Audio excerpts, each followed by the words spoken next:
In the last few days, several big investors have come out and essentially said that the Fed doesn't know what they're doing. And maybe they're right.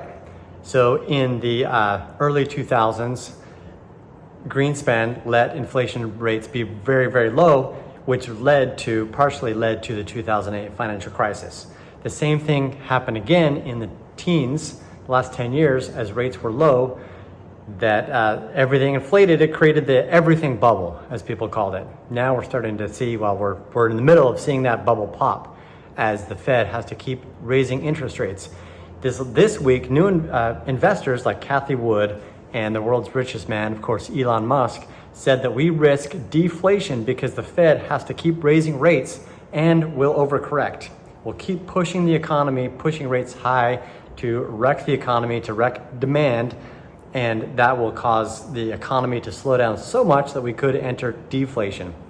Jamie Dimon, the CEO of one of the world's largest banks, said that things could get a lot worse and we're headed toward a recession. A lot of people saying we're headed towards a recession. We're probably already in one if you go by the standard definition. And however, this week we saw the CPI numbers came out and inflation is pretty much the same as it was last month, but the market didn't move much.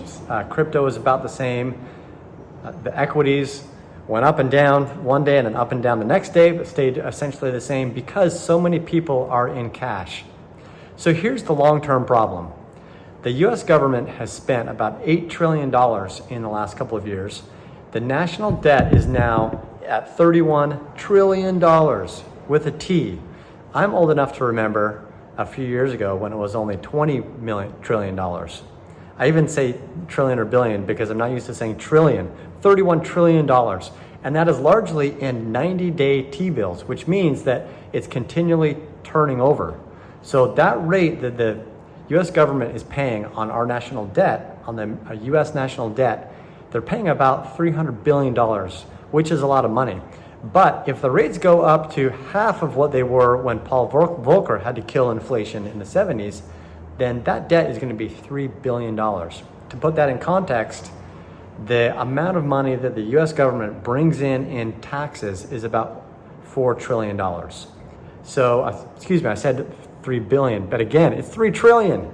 So the amount of interest could almost equal the amount of money that is brought in every year from taxes, which means that the Fed has put the United States, the Treasury Department, and all of us citizens in a precarious situation. They cannot continue to raise interest rates to the point that the payments on the national debt go higher and higher and become unsustainable. They can't raise interest rates to the point where it will crash the economy, as Cathie Woods and others are suggesting that they might. They can't lower interest rates because then inflation will keep wreaking havoc. So they are in a tough place. The dollar continues to rise because it's the best, worst option for investors around the world. But that is probably going to slow down or decelerate, reverse, as investors start to realize that the United States is not as strong as it has been as these interest payments mount. So that will be probably the next problem. And add to that unemployment rate is still very low, but it's going to start gradually going up as companies have already started laying off workers because of the decrease in demand that has been caused by inflation and the Fed's actions. So what do investors do? Do we go to cash? There are not a lot of good options going to cash because cash is inflating away at least 8.5%, probably 11 or 12. Traditionally, real estate has performed really well during inflationary times, but the real estate market is getting hit. Everywhere is getting hit.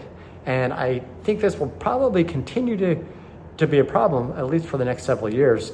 At least that's what a lot of analysts, a lot of big bankers are saying, that we're either in a recession, we're going into a recession, or we could be going into a depression.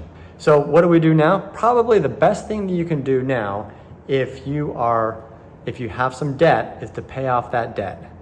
Use the money that doesn't have a lot of places to go right now to pay off debt. As the market continues to oscillate, it's probably going to bounce up and down for the next 3 to 6 months at least.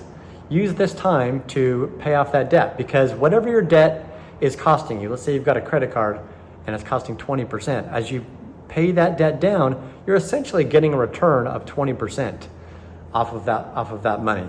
That's a lesson or advice that Mark Cuban gives that I think is great advice.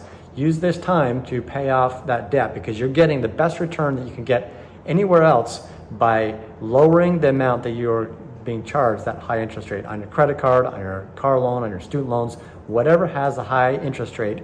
Pay off those debts now to get yourself into a better position and to become debt-free during this time of wild market oscillations and uncertainty. You can come out of this at least in a much better position, potentially debt-free.